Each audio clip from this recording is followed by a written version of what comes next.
ಎಲ್ಲ ವಿದ್ಯಾರ್ಥಿಗಳಿಗೂ ವಿದ್ಯಾಲಯ ಯೂಟ್ಯೂಬ್ ಚಾನಲ್ಗೆ ಸ್ವಾಗತ ಅಂತ ಹೇಳ್ತಾ ನಾವು ಈ ಒಂದು ವಿಡಿಯೋದಲ್ಲಿ 10ನೇ ತರಗತಿ FA1 ಕನ್ನಡ ಚಟುವಟಿಕೆಗಳ ಕೀ ಉತ್ತರಗಳನ್ನು ನೋಡಲಿದ್ದೇವೆ. ಮೊದಲನೆಯದಾಗಿ ಕೃತಿಕಾರರ ಪರಿಚಯ ಈ ರೀತಿ ಕಾಲಮ್ನಲ್ಲಿ ಕೊಟ್ಟಿರ್ತಾರೆ. ಇದನ್ನು ನಾನು ಎಕ್ಸ್ಪ್ಲೇನ್ ಮಾಡಲು ಬರೋಂಗಿಲ್ಲ, ಅದಕ್ಕಾಗಿ PDF ಸ್ಕ್ರೋಲ್ ಮಾಡಿರ್ತೀನಿ. ನೀವು ಇದರೊಳಗಿನ ಎಲ್ಲ ಉತ್ತರಗಳನ್ನು ಇದೇ ರೀತಿ ನಿಮ್ಮ ಪುಸ್ತಕವನ್ನು ನೋಡಿಕೊಂಡು ಬರ್ಕೋಬೋದು. ಈ ರೀತಿ ಈ 2 ಪೇಜ್ಗಳು ನೋಡ್ಕೊಳ್ಳಿ, ಈ ರೀತಿ ನೀವು ಬರೀರಿ. ಇನ್ನು ನಾವು ಡೈರೆಕ್ಟ್ ಆಗಿ ಕ್ವಶನ್ ಆನ್ಸರ್ ಕಡೆಗೆ ಹೋಗೋಣ. ಮೊದಲನೇದಾಗಿ ಇಲ್ಲಿ ಅಪಠಿತ ಗದ್ಯದ ಬಗ್ಗೆ ಕೇಳಿದ್ದಾರೆ. ಇಲ್ಲೊಂದು ಅಪಠಿತ ಗದ್ಯಾಂಶವನ್ನು ಕೊಟ್ಟಿದ್ದಾರೆ. ಈ ಗದ್ಯಾಂಶವನ್ನು ನೀವು ಸಂಪೂರ್ಣವಾಗಿ ಓದ್ಕೊಂಡು ಇದರ ಬಗ್ಗೆ ಒಂದಿಷ್ಟು ಪ್ರಶ್ನೆಗಳನ್ನು ಇಲ್ಲಿ ಕೆಳಗೆ ಕೊಟ್ಟಿದ್ದಾರೆ. ಅದರಲ್ಲಿ ಮೊದಲನೇ ಪ್ರಶ್ನೆಯನ್ನು ನೋಡೋದಾದ್ರೆ, ಮಕ್ಕಳು ಇನ್ನು ಮುಂದೆ ನಾವು ಪುಸ್ತಕದ ಪುಟಗಳನ್ನು ಅರಿಯುವುದಿಲ್ಲ ಎಂದು ಹೇಳಲು ಕಾರಣವೇನು ಅಂತ ಕೇಳಿದ್ದಾರೆ. ಇದರ ಉತ್ತರ ಇಲ್ಲಿ ಮೇಲೆ ಕೊಟ್ಟಿರೋಂಥ ಗದ್ಯಾಂಶದಾಗ ಇರ್ತೈತಿ. ಇದರ ಉತ್ತರ ಏನಪ್ಪ ಅಂದ್ರೆ, ಪ್ರಸಾದರು ನೋಡಿ ಮಕ್ಕಳೇ, ಪುಸ್ತಕಗಳು ಜ್ಞಾನ ಭಂಡಾರ, ನಮ್ಮ ತಿಳುವಳಿಕೆಯನ್ನು ಹೆಚ್ಚಿಸುವ ಆಕರಗಳು. ಪುಸ್ತಕದ ಪುಟಗಳನ್ನು ಹರಿದು ಹಾಕುವುದು ಒಳ್ಳೆಯ ಅಭ್ಯಾಸವಲ್ಲ, ತಿಳಿಯಿತೆ ಎಂದು ಮಕ್ಕಳಿಗೆ ತಿಳಿಯುವಂತೆ ಹೇಳಿದರು. ಮಕ್ಕಳಿಗೆ ತಮ್ಮ ತಪ್ಪಿನ ಅರಿವಾಯಿತು. ಅವರೆಲ್ಲ ರಾಜೇಂದ್ರರಿಗೆ, ತಾತ, ನಾವು ಇನ್ನು ಮುಂದೆ ಎಂದೂ ಪುಸ್ತಕದ ಪುಟಗಳನ್ನು ಹರಿಯುವುದಿಲ್ಲ ಎಂದು ಹೇಳಿದರು. ಇನ್ನು ಅದರೊಳಗೆ ಎರಡನೇ ಪ್ರಶ್ನೆಯನ್ನು ನೋಡುವುದಾದ್ರೆ, ಮಕ್ಕಳಿಗೆ ತಮ್ಮ ತಪ್ಪಿನ ಅರಿವಾಗಲು ಪ್ರಸಾದರು ಹೂಡಿದ ಉಪಾಯ ಯಾವುದು ಕೇಳಿದರೆ ಉತ್ತರ, ಮಕ್ಕಳಿಗೆ ಎಷ್ಟೊಂದು ಕಾಗದಗಳು ಹರಿದು ಹೋಗಿವೆ, ಇವೆಲ್ಲ ಪುಸ್ತಕದ ಪುಟಗಳು. ನಿಮ್ಮಲ್ಲಿ ಯಾರು ಎಷ್ಟೆಷ್ಟು ಪುಟಗಳನ್ನು ಹರಿದಿದ್ದೀರೋ ಅವರಿಗೆ ಆ ಪುಟದ ಸಂಖ್ಯೆಗಳ ಅನುಗುಣವಾಗಿ ಕಾಸು ಕೊಡುತ್ತೇನೆ ಎಂದು ಮಕ್ಕಳಿಗೆ ತಮ್ಮ ತಪ್ಪಿನ ಅರಿವಾಗಲು ಪ್ರಸಾದರು ಉಪಾಯವನ್ನು ಹೂಡಿದರು. ಇನ್ನು ಇನ್ನೊಂದು ಅಪಠಿತ ಗದ್ಯಾಂಶವನ್ನು ಕೊಟ್ಟಿದ್ದಾರೆ. ಈ ಅಪಠಿತ ಗದ್ಯಾಂಶವನ್ನು ಓದ್ಕೊಂಡು ಇಲ್ಲಿ ಕೆಳಗೆ ಒಂದಿಷ್ಟು ಪ್ರಶ್ನೆಗಳನ್ನು ಕೇಳ್ಯಾರ. ಈ ಪ್ರಶ್ನೆಗಳಿಗೆ ಉತ್ತರವನ್ನು ನೀವು ಬರೀಬೇಕಾಗುತ್ತೆ. ಇಲ್ಲಿ ಅದರಲ್ಲಿ ಮೊದಲನೇ ಪ್ರಶ್ನೆ ಯಾವುದಪ್ಪ ಅಂದ್ರೆ, ಡಾಕ್ಟರ್ ಜಾಕಿರ್ ಹುಸೇನರು ಭಾರತೀಯ ಶಿಕ್ಷಣದ ಅಭಿವೃದ್ಧಿಯ ಹರಿಕಾರರು ಹೇಗೆ ತಿಳಿಸಿ ಅಂತ ಕೇಳಿದ್ದಾರೆ. ಉತ್ತರ, ಡಾಕ್ಟರ್ ಜಾಕಿರ್ ಹುಸೇನರು ಭಾರತೀಯ ಶಿಕ್ಷಣದ ಅಭಿವೃದ್ಧಿ ಹಾಗೂ ಸುಧಾರಣೆಗಾಗಿ ಹಲವು ಪುಸ್ತಕಗಳನ್ನು ಬರೆದಿದ್ದಾರೆ. ಇವರು ಮುಸ್ಲಿಂ ವಿಶ್ವವಿದ್ಯಾಲಯದ ಕುಲಪತಿಗಳಾಗಿ ಸಹ ಕಾರ್ಯನಿರ್ವಹಿಸಿದ್ದಾರೆ. ಇವರು ಶಿಕ್ಷಣಕ್ಕೆ ಅಪಾರವಾದ ತತ್ವಗಳನ್ನು ನೀಡುತ್ತಿದ್ದರು.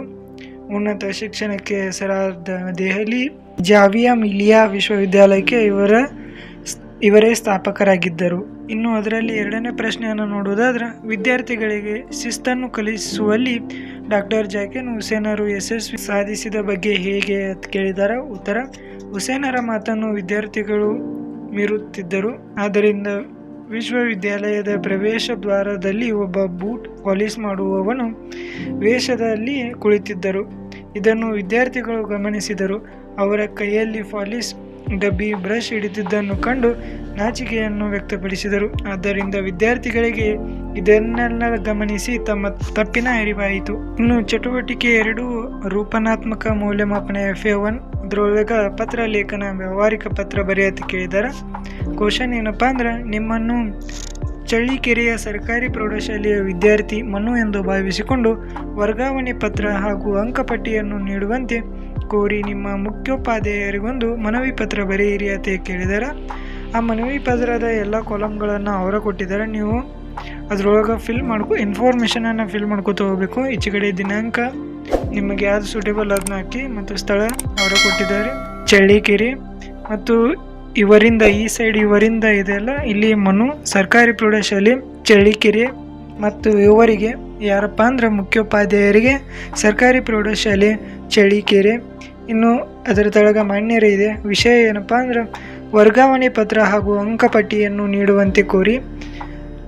ಇನ್ನು ವಿಷಯನ ಬರೆಯುವುದಾದ್ರೆ, ಮೇಲ್ಕಾಣಿಸಿದ ವಿಷಯಕ್ಕೆ ಅನುಸಾರವಾಗಿ ನಾನು ನಿಮ್ಮ ಶಾಲೆಯಲ್ಲಿ 10ನೇ ತರಗತಿಯಲ್ಲಿ ಓದಿರುವ ಮನು ಆಗಿದ್ದು, ಬೋರ್ಡ್ ಪರೀಕ್ಷೆಯಲ್ಲಿ ಹೆಚ್ಚು ಅಂಕ ಪಡೆದು ಉತ್ತೀರ್ಣರಾಗಿದ್ದೇನೆ. ಮುಂದಿನ ಶಿಕ್ಷಣಕ್ಕಾಗಿ ವರ್ಗಾವಣೆ ಪತ್ರ ಹಾಗೂ ಅಂಕಪಟ್ಟಿಯನ್ನು ನೀಡಬೇಕೆಂದು ತಮ್ಮಲ್ಲಿ ವಿನಂತಿಸಿಕೊಳ್ಳುತ್ತಿದ್ದೇನೆ. ಅತ್ತೆ ಹಾಕಿ ಈಚೆಗಡೆ ಧನ್ಯವಾದಗಳೊಂದಿಗೆ ಇಲ್ಲಿ ನಿಮ್ಮ ನಂಬುಗೆ ತಿಳಿದ್ಲೆ ಇಲ್ಲಿ ನಿಮ್ಮ ಒಂದು ಮನು ಬರೋ ಸಹಿ ಮಾಡಿ. ಆನಂತರ ಅವರ ವಿಳಾಸ. ಇವರಿಗೆ ಯಾರಪ್ಪ ಅಂದ್ರೆ ಮುಖ್ಯೋಪಾಧ್ಯಾಯರು ಸರ್ಕಾರಿ ಪ್ರೌಢಶಾಲೆ ಚಳ್ಳಕೆರೆ. ಇನ್ನು ಇವರಿಂದ ಯಾರು ಬರೆದಾರ ಪತ್ರ ಅಂದ್ರೆ ಮನು ಸರ್ಕಾರಿ ಪ್ರೌಢಶಾಲೆ ಚಳ್ಳಕೆರೆ. ಇವೆಲ್ಲ ಇನ್ಫಾರ್ಮೇಷನ್ ಅಲ್ಲಿ ಮೇಲೆ ಕೊಟ್ಟಿರೋಂಥ ಪ್ರಶ್ನೆಯ ಮುಖಾಂತರ ನಾವು ತಗೋಬೇಕಾಗುತ್ತೆ. ಇನ್ನು ಪತ್ರ ಲೇಖನದಲ್ಲಿ 2ನೇ ಪ್ರಶ್ನೆಯನ್ನು ಕೇಳಿದರೆ, ನಿಮ್ಮನ್ನು ಬೆಂಗಳೂರಿನ ಪೊಲೀಸ್ ಕಾಲೋನಿಯ ಸರ್ಕಾರಿ ಪ್ರೌಢಶಾಲೆಯ ವಿದ್ಯಾರ್ಥಿ ನರೇಶ್ ಎಂದು ಭಾವಿಸಿಕೊಂಡು ತಾರಾಲಯದ ವೀಕ್ಷಣೆಗೆ ಸಮಯಾವಕಾಶ ಕೋರಿ ಬೆಂಗಳೂರಿನ ನೆಹರು ತಾರಾಲಯದ ವ್ಯವಸ್ಥಾಪಕರಿಗೆ ಒಂದು ಮನವಿ ಪತ್ರ ಬರೆಯಿರಿ ಅಂತ ಕೇಳಿದ್ದಾರೆ. ಇದು ಆ್ಯಸ್ ಇಟ್ ಈಸ್, ದಿನಾಂಕ ನಿಮಗೆ ಯಾವ್ದು ಸೂಟೇಬಲ್ ಅದನ್ನು ಬರೀರಿ. ಸ್ಥಳ ಬೆಂಗಳೂರು. ಇವರಿಂದ ಯಾರು ಬರ್ದಾರಪ್ಪ ಅಂದ್ರೆ ನರೇಶ್, ಸರ್ಕಾರಿ ಪ್ರೌಢಶಾಲೆ, ಪೊಲೀಸ್ ಕಾಲೋನಿ, ಬೆಂಗಳೂರು. ಮತ್ತು ಇವರಿಗೆ ವ್ಯವಸ್ಥಾಪಕರು ನೆಹರು ತಾರಾಲಯ, ಬೆಂಗಳೂರು. ಇವೆಲ್ಲ ಮೇಲೆ ಕ್ವಶನ್ ಅಲ್ಲಿನ ಕೊಟ್ಟಾರೆ.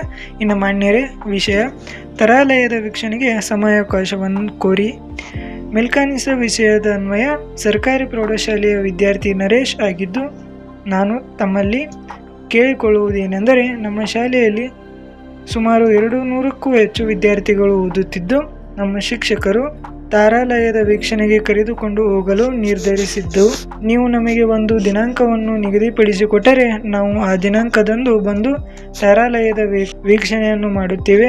ದಯಾಳುಗಳಾದ ತಾವು ತಾರಾಲಯದ ವೀಕ್ಷಣೆಗೆ ಸಮಯಾವಕಾಶ ನೀಡಬೇಕೆಂದು ವಿನಂತಿಸಿಕೊಳ್ಳುತ್ತಿದ್ದೇವೆ. ಇನ್ನಾದರ ತಳಗ ಧನ್ಯವಾದಗಳು. ಹೊರ ವಿಳಾಸ ಇಂತಿ ನಿಮ್ಮ ನಂಬುಗೆಯ ನರೇಶ್. ಇನ್ನು ಹೊರ ವಿಳಾಸ ಯಾರು ಬರ್ದಾರಪ್ಪ ಅಂದ್ರೆ ನರೇಶ್, ಸರ್ಕಾರಿ ಪ್ರೌಢಶಾಲೆ, ಪೊಲೀಸ್ ಕಾಲೋನಿ, ಬೆಂಗಳೂರು. ಯಾರಿಗೆ ಬರೆದರು? ವ್ಯವಸ್ಥಾಪಕರು, ನೆಹರು ತಾರಾಲಯ, ಬೆಂಗಳೂರು. ಇನ್ನು ನೆಕ್ಸ್ಟ್ ನೋಡೋದಾದ್ರೆ ವ್ಯಾಕರಣ ಅಂಶಗಳ ಕುರಿತು ಇಲ್ಲಿ ಪ್ರಶ್ನೆಗಳನ್ನು ಕೇಳಿದ್ದಾರೆ. ಗುಂಪಿಗೆ ಸೇರಿದ ಪದ ಆರಿಸಿ ಬರೆಯಿರಿ ಅಂತ ಕೇಳಿದ್ದಾರೆ. ಮೊದಲನೇದಾಗಿ ನಮ್ಮ ಭಾಷೆ ವ್ಯಾಘ್ರಗೀತೆ, ಸಂಕಲ್ಪ ಗೀತೆ ಮತ್ತು ಭಾಗ್ಯಶಿಲ್ಪಿಗಳು. ಇಲ್ಲಿ ಗುಂಪಿಗೆ ಸೇರಿದ ಪದ ಯಾವುದಪ್ಪ ಅಂದರೆ ಸಂಕಲ್ಪ ಗೀತೆ. ಮತ್ತು ಇನ್ನು ಎರಡನೇದು ಕಾರ್ಯ, ಕತ್ತಲೆ, ಅದ್ಭುತ, ಶಸ್ತ್ರ. ಅದರಲ್ಲಿ ಉತ್ತರ ಯಾವುದಪ್ಪ ಅಂದ್ರೆ ಕತ್ತಲೆ. ಇನ್ನು ಮೂರನೇದು ಸನ್ಮಾನ, ತನ್ಮಯ, ವಾಗ್ದೇವಿ, ಷಣ್ಮುಖ. ಇಲ್ಲಿ ಗುಂಪಿಗೆ ಸೇರಿದ ಪದ ಯಾವುದಪ್ಪ ಅಂದ್ರೆ ವಾಗ್ದೇವಿ. ಇನ್ನು ನಾಲ್ಕನೇದಾಗಿ ತುತ್ತ ತುದಿ, ಮೊಟ್ಟ ಮೊದಲು, ಹೌದೌದು, ಹನಗಿನ. ಇಲ್ಲಿ ಉತ್ತರ ಯಾವುದಪ್ಪ ಅಂದ್ರೆ ಹನಗಿನ. ಇನ್ನು ಐದನೇದು ಅವನು, ಅವಳು, ನಾನು, ಅದು. ಇಲ್ಲಿ ಗುಂಪಿಗೆ ಸೇರಿದ ಪದ ಯಾವುದಪ್ಪ ಅಂದ್ರೆ ನಾನು. ಇನ್ನು ಆರನೇದು ತಾನು, ತಾವು, ತನ್ನ, ನೀವು. ಇಲ್ಲಿ ಗುಂಪಿಗೆ ಸೇರಿದ ಪದ ನೀನು. ಏಳನೇದು ನದಿ, ಪರ್ವತ, ದೊಡ್ಡದು, ದೇಶ. ಉತ್ತರ ಯಾವುದಪ್ಪ ಅಂದ್ರೆ ದೊಡ್ಡದು. ಇನ್ನು ಎಂಟನೇದು ವ್ಯಾಪಾರಿ, ವಿದ್ವಾಂಸ, ವಿಜ್ಞಾನಿ, ಮನುಷ್ಯ. ಉತ್ತರ ಯಾವುದಪ್ಪ ಅಂದ್ರೆ ಮನುಷ್ಯ. ಇನ್ನು ಒಂಬತ್ತನೇ ಪ್ರಶ್ನೆ ಅಂತ, ಬಳಿಕ, ಬೇರೆ, ಉಂಟು. ಇಲ್ಲಿ ಗುಂಪಿಗೆ ಸೇರಿದ ಪದ ಯಾವುದಪ್ಪ ಅಂದ್ರೆ ಉಂಟು.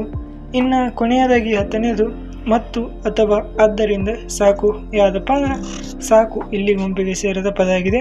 ಬಿಟಸ್ಥಳ ತುಂಬಿರಿ ಅಂತ ಕೇಳಿದಾರ. ಅದರಲ್ಲಿ ಮೊದಲನೇ ಪ್ರಶ್ನೆ, ಪ್ರತಿಯೊಂದು ವರ್ಗದ 1ನೇ 3ನೆಯ ವ್ಯಂಜನಗಳು ಅಲ್ಪ ಪ್ರಾಣಾಕ್ಷರಗಳು. ಇನ್ನು ಅದರೊಳಗೆ ಎರಡನೇದು 3 ಮಾತ್ರೆಯ ಕಾಲದಲ್ಲಿ ಉಚ್ಚರಿಸಲು ಪಡುವ ಸ್ವರಕ್ಕೆ ನಾವು ಪ್ಲುತಸ್ವರ ಎನ್ನುತ್ತೇವೆ. ಮೂರನೇದು ಅನುಸ್ವರ ವಿಸರ್ಗಗಳಿಗೆ ಯೋಗವಾಹಕಗಳೆಂದು ಕರೆಯುತ್ತೇವೆ. ನಾಲ್ಕನೇದು ವ್ಯಂಜನಗಳಿಗೆ ಸ್ವರಗಳು ಸೇರಿ ಕುಣಿತಾಕ್ಷರಗಳು ಎನಿಸುವುದು. ಇನ್ನು ಕೊನೆಯದಾಗಿ ಐದನೇ ಪ್ರಶ್ನೆ, 2 ಅಥವಾ ಅನೇಕ ವ್ಯಂಜನಗಳು ಸೇರಿ ಆಗುವ ಅಕ್ಷರಕ್ಕೆ ಸಂಯುಕ್ತಾಕ್ಷರಗಳು ಎನ್ನುತ್ತೇವೆ. ಇಲ್ಲಿ ಮುಂದಿನದಾಗಿ ಹೊಂದಿಸಿ ಬರೆಯುತ್ತೆ ಕೇಳಿದ್ದಾರೆ.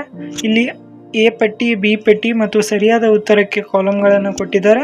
ಅದರಲ್ಲಿ ಮೊದಲನೇದನ್ನು ನೋಡೋದಾದ್ರೆ ಕನ್ನಡ ಮೂಲಾಕ್ಷರಗಳು. ಇದಕ್ಕೆ ಉತ್ತರ ಎಷ್ಟಪ್ಪ ಅಂದ್ರೆ 49 ಅಕ್ಷರಗಳದಾವ.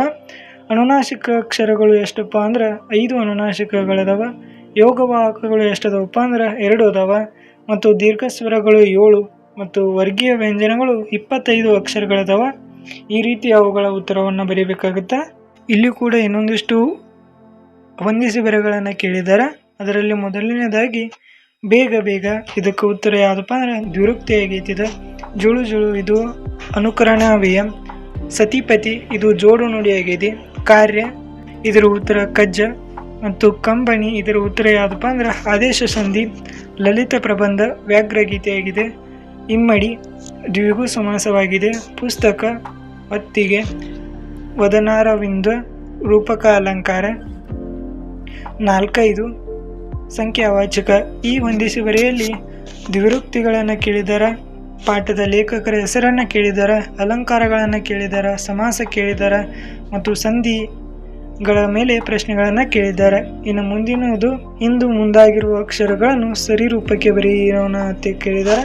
ಇಲ್ಲಿ ಒಂದನೇದು ನದ ದುರ್ಯೋವತ್ತೆ ಐತಿ. ಇದನ್ನು ದುರ್ಯೋಧನ ಅಂತ ಬರೆದು. ಅದೇ ರೀತಿ ಎರಡನೇದು ಧರ್ಮರಾಯ ಆಗುತ್ತ. ಮೂರನೇದು ಲಕ್ಷ್ಮೀಶ ಆಗುತ್ತ. 4ನೇದು ಕೀರ್ತಿ ಪುಸ್ತಕ ಆಗುತ್ತ. 5ನೇದು ಇರಸಾಲು ಆಗುತ್ತ. 6ನೇದು ನಯಸೇನ. 7ನೇದು ಮಹಮ್ಮದೀಯರು. 8ನೆಯದು ವೇದವ್ಯಾಸರು, 9ನೆಯದು ಸರ್ವತೋಮುಖ, ಇನ್ನು 10ನೆಯದು ಶಿವನ ಸಮುದ್ರ, ಅದೇ ರೀತಿ 11ನೆಯದು ಭೀಷ್ಮಕರ್ಣರು, 12ನೆಯದು ಇಂಜಿನಿಯರ್, 13ನೆಯದು ಸಾರ್ವಸಾಮರ, 14ನೆಯದು ದಿಗ್ಮಂಡಲಗಳು, 15 ಮೈದುನ ಸುತನದ, ಅದೇ ರೀತಿ 20ನೆಯದು ಏನಪ್ಪ ಅಂದ್ರೆ ಅರ್ಜುನ ಭೀಮಸೇನ. ಈ ರೀತಿ ನೀವು ಇವುಗಳನ್ನು ನೋಡಿ ಬರಿಬೋದು.